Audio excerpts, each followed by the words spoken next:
We got us some Slurpee coming out of here. First thing to come out was some water. That's on the left side mostly. Wasn't rusty, just water. And then we got this diarrhea coming out. The old 348 Tri-Deuce. That rat was living. There's a bunch of poo coming out of there. Boom, boom. We're gonna find out. Boy, they sure was hammering on the front of that.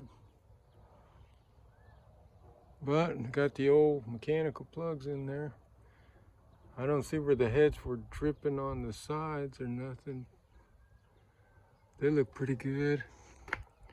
Pretty dry up in here. Besides, I found some cactus up in them runners. Well, I have my finger up in there and I come back drawing some cactus on my glove.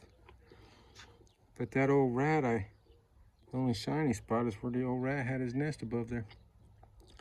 Threw all that in there. That's all. Not all of it, just the pile of crap there. Boy, he jumped in one of them holes and said, there's a nice place to live. But it's not terrible. Looks like it might be salvageable. Hopefully get it all apart and see what we got. Stay tuned.